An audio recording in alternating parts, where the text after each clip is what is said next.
2020년 1분기 8과 성경 교과 공부입니다. 마라와 엘리메서의 교훈. 모세가 여호와께 부르짖었더니 여호와께서 그에게 한 나무를 지시하시니 그가 물에 던짐에 물이 달아졌더라. 거기서 여호와께서 그들을 위하여 법도와 율례를 정하시고 그들을 시험하실세. 모든 이기에서 지혜를 얻기 위하여 주님께 간구하라. 시련을 당할 때마다 그 난관에서 벗어날 길을 보여달라고 예수님께 호소하라. 그렇게 할 때에 그대들의 눈은 구제책을 발견하게 될 것이며 거룩한 말씀 가운데 기록된 치료의 약속들을 그대들의 형편에 적용하게 될 것이다 라는 증언의 말씀이십니다. 일요일 소재입니다. 수르 광야에서 이스라엘 백성들을 물을 찾지 못하고 며칠을 광야로 여행했는가라는 문제입니다. 출애굽기 15장 22절 모세가 홍해에서 이스라엘을 인도하매 그들이 나와서 수르 광야로 들어가서 거기서 사흘 길을 행하였으나 물을 얻지 못하고. 이스라엘 백성들은 마실 물을 가죽 부대에 담아왔습니다. 광야로 들어가야 하는 것을 알았기 때문에 이스라엘 백성들은 미리 물을 준비했을 것이지만 3일 동안 그들의 고갈을 보충할 만한 더 이상의 물을 찾지 못한 채 계속되는 행군은 사람이나 짐승 모두에게 고통을 주었습니다. 그래서 그들에게는 어느 정도의 거리가 지나면 우물이나 샘을 찾는 일이 절박했을 것입니다. 이스라엘 백성들이 애굽에서 가지고 나왔던 수많은 가축들은 자주 물을 먹지 않고는 결코 살 수가 없었습니다. 이러한 이유 때문에 물 없이 3일을 행군하는 것은 가축들이 죽지 않고 견딜 수 있는 마지막 한계였을 것입니다. 그들이 물을 찾은 곳의 이름은 무엇이고 그 물은 어땠습니까? 또 마라는 무엇을 의미합니까? 출애굽기 15장 23절에 마라에 이르렀더니 그곳 물이 써서 마시지 못하겠으므로 그 이름을 마라라 하였더라. 그렇습니다. 그들은 여행 중에 3일 동안 물을 발견할 수가 없었습니다. 그들이 준비해온 물은 다 떨어졌습니다. 그들의 떼약볕에 타는 듯한 광야를 지친 걸음으로 느릿느릿 걸어갈 때에 그들의 타는 듯한 갈증을 풀어줄 수 있는 것은 아무것도 없었습니다. 그 지역을 훤히 알고 있는 모세는 다른 사람들이 알지 못하는 것을 알고 있었습니다. 곧 이곳에서 제일 가까운 마라에는 샘물이 있었지만 그 물은 마시기에 부적합했습니다. 그 물은 매우 쓴 물이었기 때문입니다. 오늘날 성도의 신앙의 여정에도 이 같은 쓰디쓴 경험과 어려운 일이 분명히 있을 것입니다. 그러나 하나님의 계명과 예수 믿음을 지키는 성도의 마음에 하나님의 완전한 사랑이 거하게 될 때 놀라운 일들이 일어나게 될 것입니다. 예수님께서는 영생하도록 솟아나는 샘물로서 당신의 자녀들의 마음에 계실 것입니다.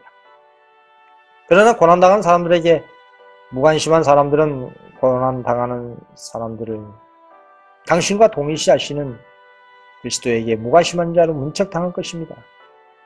이기심과 자기에 대한 관심 때문에 마음을 닫는 것보다 더 빨리 그 영혼의 영성을 약화시키는 것은 없을 것입니다.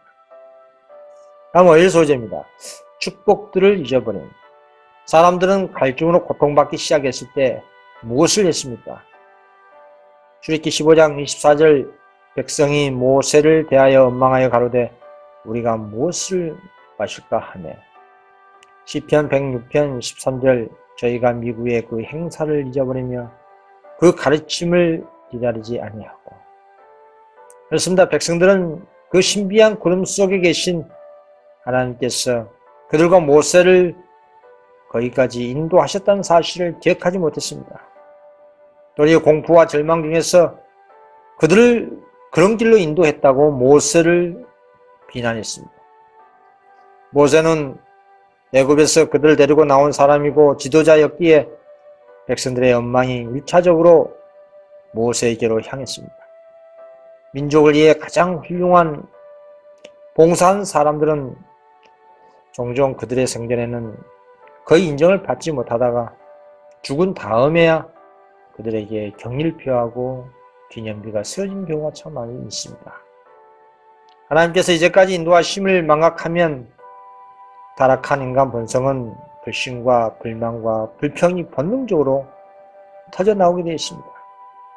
그래서 매 순간 하나님께 대한 감사의 마음을 의식적으로 유지하는 것이 하나님을 기쁘시게 하는 것입니다. 다음 나와버립니다. 미래의 필요에 대한 염려로 과거의 축복들을 잊어버린 사람들에게 그리스도께서는 무엇이라 말씀하셨습니까? 누가복음 12장 29절 너희는 무엇을 먹을까 무엇을 마실까 하여 구하지 말며 근심하지도 말라. 이 모든 것은 세상 백성들이 구하는 것이라.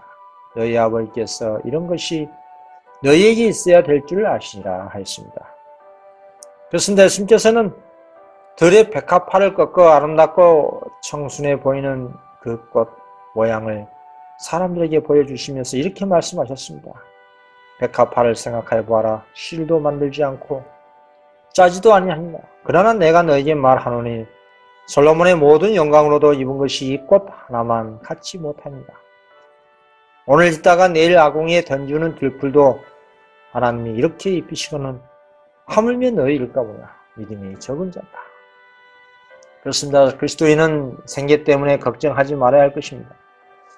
만일 사람들이 하나님을 사랑하고 순종하면서 저희 할 일을 한다면 하나님께서는 그들의 모든 필요를 공급하실 것입니다. 우리의 이마에 땀을 흘려 생계를 유지한다 할지라도 하나님께서는 하나님을 결코 불신해서는 안 됩니다. 왜냐하면 하나님의 섭리의 크신 계획으로 우리 주님께서는 그날 우리의 필요를 공급하실 것이기 때문입니다. 다음번입니다. 하나님께서 우리를 결코 잊지 않으실 것임을 어떻게 알 수 있을까요? 이사야 44장 21절 야곱아 이스라엘아 이를 기억하라. 너는 내 종이다. 내가 너를 지었으니 너는 내 종이다. 이스라엘아 너는 나의 이름이 되지 아니하리라. 여인이 어찌 그 젖먹는 자식을 깼으며 자기 태에서 난 아들을 긍휼히 여기지 않겠느냐. 그들은 혹시 있을지라도 나는 너를 잊지 않을 것이라. 내가 너를 내 손바닥에 새겼고 너희 성벽이 항상 내 앞에 있나니. 우리가 알고 있는 사랑 중에 가장 부드러운 사랑은 자식을 향한 어머니의 사랑일 것입니다. 그러나 예수님의 사랑은 그보다 더욱 능가하는 사랑입니다. 어머니의 애정은 때로 변할 수도 있습니다. 또 매정할 때도 있습니다. 그러나 예수님께서는 당신의 자녀들에게 무관심하거나 불친절하거나 혹독하지 않습니다. 예수님의 사랑은 너무나 강해서 당신의 본성의 모든 애정을 통제하고 그분은 그분의 백성을 선하게 행하기에 당신의 광대한 모든 자원을 다 사용하십니다. 하나님은 죄를 미워하시지만 죄인을 사랑하십니다. 예수님께서는 당신을 믿는 사람을 누구나 하나님의 은혜로 구원을 받을 수 있도록 그리스도를 주셨고 그분 자신을 주셨습니다. 그분은 당신의 영광의 나라에서 자녀들이 영원히 축복받기를 원하셨습니다. 하나님께서는 여인이 어찌 그 젖먹는 자식을 깼으며 자기 태에서 난 아들을 긍휼히 여기지 않겠느냐. 그들은 혹시 있을지라도 나는 너를 믿지 아니할 것이라고 말씀하셨습니다. 만일 의심과 두려움을 가지고 있다면 우리는 위를 쳐다봐야 합니다. 예수님께서는 우리의 죄를 용서해달라고 하나님께 간구하고 계시는 우리의 중보자이십니다. 하나님의 약속들을 읽어보십시오. 그 약속들이 하나님의 사랑과 동정을 말해주고 그것들을 말로서 표현할 수 있는 것보다 더 강하다는 것을 우리는 항상 기억해야 할 것입니다. 하일 소재입니다. 쓴물을 달게 함. 마라의 물은 어떻게 달게 되었는가? 우리는 이것으로부터 어떤 실제적인 교훈을 배울 수가 있는가라는 문제입니다. 출애굽기 15장 25절 모세가 여호와께 부르짖었더니 여호와께서 그에게 한 나무를 지시하시니 그가 물에 던지면 물이 달아졌더라. 거기서 여호와께서 그들을 위하여 법도와 율례를 정하시고 그들을 시험하실세. 하나님께서는 모든 시련에 대비하여 도움의 길을 마련해 주셨습니다. 광야를 여행하던 이스라엘 백성이 마라의 쓴 물가에 왔을 때 모세는 하나님께 부르짖었습니다. 하나님께서 어떤 새로운 대책을 마련해 주지 않으셨습니다. 하나님께서는 그분의 창조하신 하나의 감목을 샘에 던져 넣게 하심으로 그 물을 깨끗하고 달게 만드셨습니다. 그렇게 되자 백성들은 그 물을 마시고 온기를 회복했습니다. 온갖 시련 속에서 우리가 그리스도를 찾으면 그분께서는 우리를 도와주실 것입니다. 우리는 눈이 열려 그분의 말씀에 기록되어 있는 치료의 약속을 분별하게 될 것입니다. 성령께서는 슬픔을 제거해 줄 모든 축복을 이용하는 방법을 우리에게 가르쳐 주실 것입니다. 우리의 입술에 닿아 있는 모든 쓴 잔을 위하여 우리는 치료의 나뭇가지를 발견할 수가 있습니다. 우리는 어려운 문제들과 불안하게 예상되는 미래를 보고 마음이 괴롭고 무릎이 떨리고 머리가 숙여져서는 안 될 것입니다. 전능하신 하나님은 나의 힘을 의지하고 나와 합친하며 나로 더불어 화친할 것이라고 말씀하십니다. 자신의 생애를 하나님의 지도와 그분을 섬기는 일에 완전히 바친 사람들은 그분께서 돌봐주시지 않는 어떤 처지에 결코 놓이지 않을 것입니다. 우리가 어떤 경우에 처하든지 하나님의 말씀을 순종한 자들이 될 것 같으면 우리는 우리의 길을 지도해 주시는 인도자를 갖게 되는 것입니다. 아무리 난처한 문제를 우리가 가지고 있을지라도 우리에게는 확실한 상담자가 있습니다. 우리의 슬픔과 사별의 고통과 외로움이 아무리 극심할지라도 우리에게는 동정 깊은 하늘의 친구가 있습니다. 다음 나와버립니다. 유사한 문제가 있었던 장소는 어디였고 어떤 경우였으며 어떻게 해결되었습니까? 왕하 2장 19절 그 성 사람들이 엘리사에게 고하되 우리 주께서 보시는 바와 같이 이 성읍의 터는 아름다우나 물이 좋지 못하므로 토산이 익지 못하고 떨어지나이다. 엘리사가 가로되 새 글쎄 소금을 담아내기로 가져오라 하매 곧 가져온지라. 엘리사가 물 근원으로 나아가서 소금을 그 가운데 던지며 가로되 여호와의 말씀이 내가 이 물을 고쳤으니 이는 쫓아 다시는 죽음이나 토산이 익지 못하고 떨어짐이 없을지라 하셨습니다 하니 그 물이 엘리사의 말과 같이 고쳐져서 오늘날에 이르렀더라 하였습니다. 엘리사는 하나님의 이름에 의지하여 샘에 소금을 던졌습니다. 이런 상징적 행동을 통해 선지자는 백성들 앞에서 하나님께서 샘을 정결케 하기 위해 행할 사역을 나타냈던 것입니다. 엘리사는 쓴 샘물에 소금을 넣음으로 여러 세기 후에 예수님께서 너희는 세상의 소금이라고 말씀하시면서 예수님의 제자들에게 나눠주셨던 동일한 영적 교훈을 가르쳤습니다. 더러워진 샘물에 섞인 소금은 그 물을 깨끗하게 하고 전에는 쇠퇴와 죽음만 있던 곳에 생명과 축복을 가져왔습니다. 조력을 나타내기 위해서 소금은 보존해야 할 대상과 섞이고 융합해야 합니다.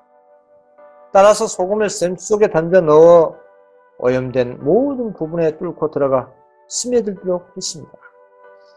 이는 소금에 비유된 신자들의 복음을 전달하기 원하는 자들과 개인적으로 접촉해야 함을 예시하고 있는 것입니다.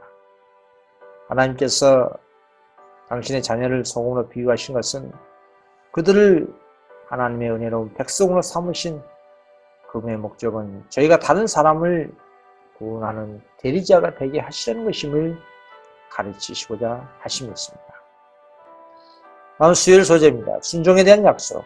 주님께서는 그분의 백성을 위해 무엇을 하겠다고 약속하셨으며 그 조건은 무엇이었습니까? 오늘날에도 비슷한 조건이 있는가? 라는 문제입니다.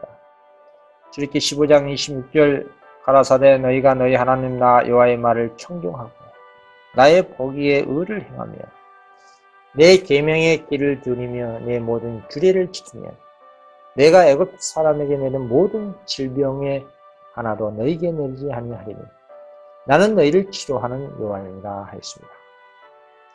여기에 놀라운 약속이 기록되어 있습니다. 이제부터 하나님의 백성이 그분의 모든 계명에 엄격히 순종한다면 그분은 물을 고치셨던 것 같이 그들을 치료할 것입니다. 육체적인 죄악과 도덕적인 죄악으로부터 그들을 보호하실 것입니다. 따라서 우리의 신체적인 안녕은 오직 순종에 달려 있습니다. 이 이디안 언칙은 히브리 시대의 사람일 뿐만 아니라 모든 시대를 통해서도 참으로 맞는 것입니다. 인류의 신체적인 안녕은 지금도 넓은 범위에 있어서 하나님의 법을 어떻게 대하느냐에 달려 있습니다. 건강한 삶을 좌우하는 하나님의 계명을 무시하는 자들은 그 결과에 대한 책임이 자기 자신에게 있다는 것을 깨달아야 합니다. 반면에 하나님의 주신 건강에 관한 교훈에 따라 사는 사람들은 질병으로부터 놀라운 자유를 경험하게 될 것입니다. 하나님께서는 사람의 영적인 상태뿐만 아니라 신체적인 상태에 대해서도 관심을 가지고 계십니다. 건강을 유지하려고 하는 사람들은 모두 다 지켜야 할 조건들이 있습니다. 모든 사람은 이 조건들이 무엇인지 분명히 알아야 합니다. 하나님께서는 자연계에 있어서나 영적인 면에 있어서 당신의 법에 대하여 알지 못하기를 원치 않으십니다. 우리는 마음의 건강은 물론 육체적 건강을 회복하기 위해서도 하나님과 함께 일하는 일꾼들이 되어야 합니다. 우리들은 건강을 유지하는 법과 회복시키는 법을 다른 사람들에게 또한 가르쳐 주어야 할 것입니다. 나와버립니다. 병든 자들에게 어떤 보증이 주어지는가? 야고보서 5장 15절에 믿음의 기도는 병든 자를 구원하리니 주께서 저를 일으키시라. 혹시 죄를 범하실지라도 사하심을 얻으리라. 이러므로 너희 죄를 서로 고하며 병 낫기를 위하여 서로 기도하라. 의인의 간구는 역사하는 힘이 많으라 했습니다. 마태복음 9장에 나온 중풍병자는 그리스도 안에서 심령과 육체가 모두 치료된 것을 깨달았습니다. 그런 육체의 건강을 누리기 전에 심령의 건강이 먼저 필요했습니다. 육체의 질병을 고침받기 전에 예수님께서는 마음의 해방을 주고 그 심령을 죄에서 정결케 하셔야 하는 겁니다. 이 교훈을 우리는 간과하지 말아야 할 것입니다. 오늘날 육체적 질병 때문에 고통을 당하고 있는 사람들이 무수히 많습니다. 그들은 이 중풍병자와 같이 내 재산을 받아내는 기비를 듣고자 갈망하고 있을 것입니다. 불안하고 채우지 않는 욕망을 수반한 죄의 짐이 그들의 질병의 기초가 되고 있습니다. 사람들은 심령을 고쳐주신 분 앞에 나오기 전에는 결코 안식을 얻지 못할 것입니다. 오직 예수님께서 주실 수 있는 화평만이 심령에 활력을 주고 육체에 건강을 줄 것입니다. 하나님의 이적이라도 기적적인 모양을 나타내지 않는 경우도 있습니다.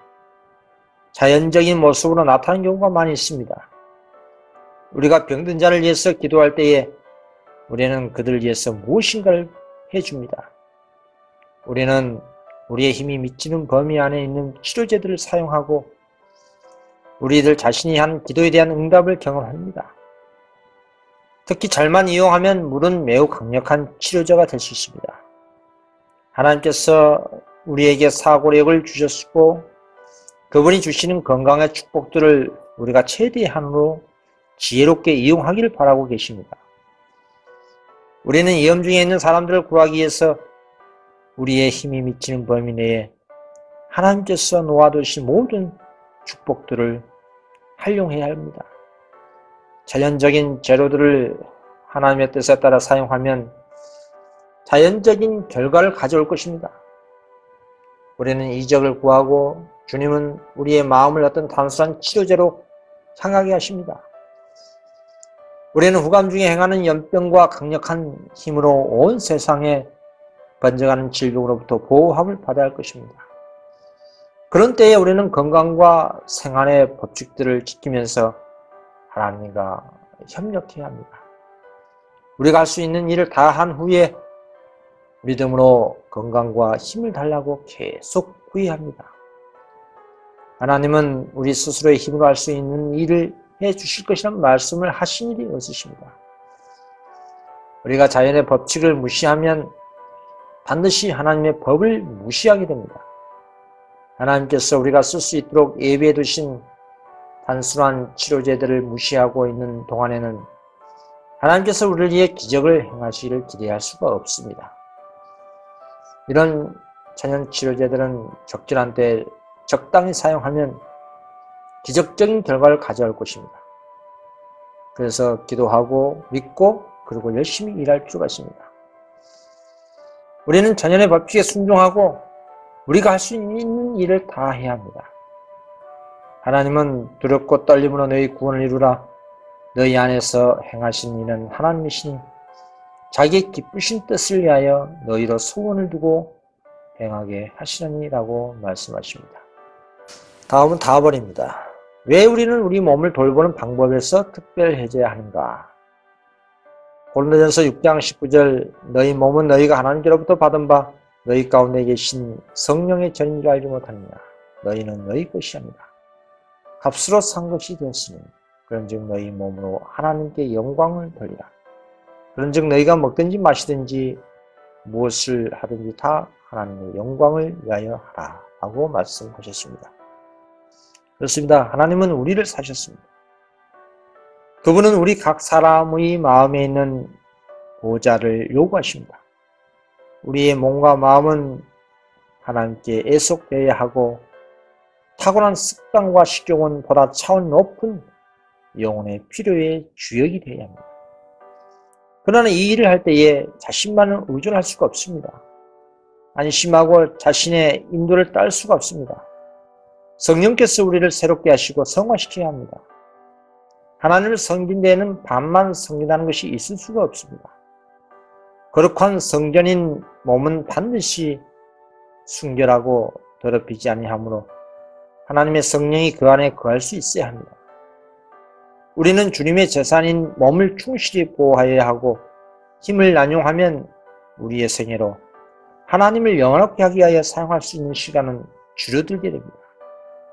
가장 유용한 사업에 우리의 힘을 적당하고 충분히 사용하고 모든 육체기관을 건강하게 보존하며 또한 정신과 힘줄과 근육이 좋아있게 일하도록 모든 기관을 보존하므로 우리는 하나님을 위하여 가장 귀중한 봉사를 할 수 있게 되는 것입니다. 우리 예수님의 육체는 흠과 점이 없었고 완벽한 건강을 유지하셨습니다.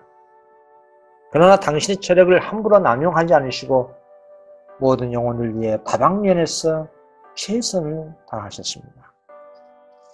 다음 목요일 소재입니다. 엘림의 우물들. 이스라엘 백성들이 마라를 떠난 후 어디에 장막을 쳤는가? 그들이 찾은 오아시스를 설명하라.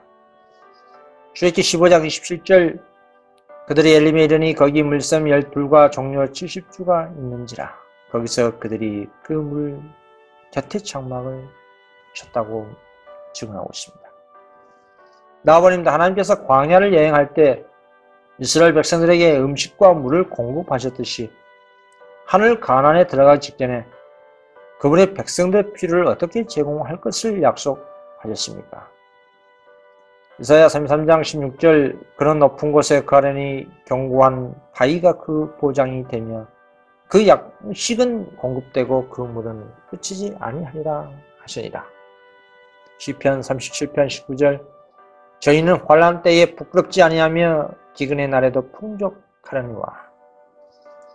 하나님께서 선지자를 통해서 보여준 장면은 환난을 때를 위하여 세속적인 필요를 준비한다고 주장하는 것은 성경의 가르침과 반대된다는 것을 주님께서 말씀의 계시를 통해서 보여주셨습니다.